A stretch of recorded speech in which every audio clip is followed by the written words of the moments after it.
Hey Dave, I understand you're in the market for a Bowie knife. So the one that you saw on my website, the rustic refined Bowie, that is available. I made a sheath for it already. So maybe I can interest you in one of these that I have kind of in process over here. These are kind of on the smaller side of Bowies. There we go. Some Bowies are real monsters. So this one looks like it's got about a 7 3/4 inch blade and 4.5 inch handle. This one's definitely kind of solidly in the vest pocket Bowie size, and it looks like it's got about a 5 7/8 blade, and just under a 4 inch handle. Then I got a couple of blades. This one's pretty much in the Bowie configuration, sort of drop point. This one, or excuse me, clip point. This one is kind of more drop point. So I don't know. You could argue whether or not it qualifies as a Bowie or not. But anyway, so those are all available. They don't have sheaths. This one you can see has already been hand sanded. I need to make a spacer and finish the handle. Anyway, that was real close. Another one that's kind of hasn't been hand sanded yet, but it's kind of in the neighborhood. I was also thinking about possibly doing some silver wire inlay. Full disclosure, it's not anything I have done before, so it would be somewhat experimental, but there's my little sketch. Yeah, I don't know, so there's that. What else? Oh, yeah, you were saying you might want to get something for your leatherworker friend. I'll show you some of the other knives that I have, because I am really ADD. You'd mentioned a dagger. I've got this.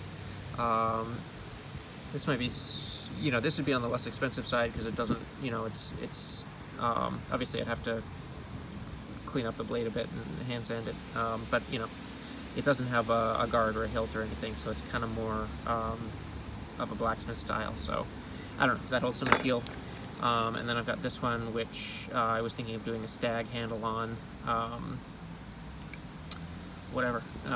And then over here I got some other kind of smaller knives. This is kind of cool. This is like a medieval style knife that is actually made from wrought iron and homemade steel. So that's, and it's got this really, you can't see it right now because it's quite rough, but it has the really beautiful curly ash handle, which is kind of unique. Simple kind of, they call this a cow boss. It's sort of a style invented by a Cajun knife maker named Timothy Poitier. So, but it has, it's kind of interesting because it's almost like a kitchen knife in profile. I don't know if you can see, but it's more curved on the spine than on the edge. The edge is straighter. These four are all wrought iron clad, which is will be a nice look once they get cleaned up and etched. I don't know, any of those appeal. That one is sort of vaguely in the Bowie style. It's got more of a clip. The rest of them are kind of more drop point. A couple of different sizes there. And then this little guy, kind of a bird and trout. This one is Damascus steel. So anyway, if any of those appeal to you, I know they're covered in rust right now because they've just been sitting in my shop. Obviously they would get cleaned up and look, more like that when they're all hand sanded, etc., etc. All right, cheers. I found a couple of the knives while I was rooting around. Obviously this one has a sheath, but also kind of sort of in the early, I don't know. I mean, it's got a clip point. Could you call it a Bowie? Yeah, you could.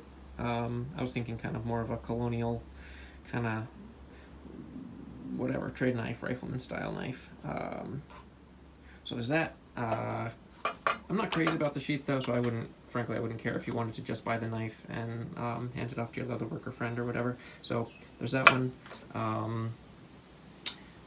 This one is actually also Damascus steel. I believe it's Twist Damascus if memory serves. I was thinking of doing curly maple or antler scales and then doing a poured pewter bolster. This style is called a Nessmuck. It's kind of early American hunting knife. I can't remember the details of the history of it, but kind of interesting blade that flares, you know, towards the tip and then has this really pronounced drop point. Both of these are kind of, you know, this is I'd call this a puukko, or like a Finnish or Scandinavian utility knife. Both of these are kind of interesting in the fact that they are zero grind or Scandinavian grind, which is to say that, you know, most knives have a primary bevel and then a tiny little secondary bevel along the edge. These have a steeper bevel, but it's the same bevel all the way from kind of the ridge line to the edge. So they're pretty fat in profile, but they get extremely sharp. So they're pretty cool. This again is kind of more of a Finnish style. I'm trying to remember what these are called. Leku. It's funny that sometimes they actually call this a Finnish Bowie knife. So, because it's kind of got that clip point. Obviously, there's no swage grind. It's just, you know, kind of the profile of the blade is sort of vaguely in a Bowie shape. But then again, it's got that super fat, heavy blade with that zero grind with that Scandinavian edge. Also the Yakut knife. So I actually do have a Yakut knife available. It's got a sheath made already, but I'm not super crazy about the sheath, so if you wanted to just buy the knife, I don't care. It's got a beautiful cherry burl handle and 80 CRV2 blade, so I can get you photos of that when I get home. Alright, have a good one. I just found one more dagger too.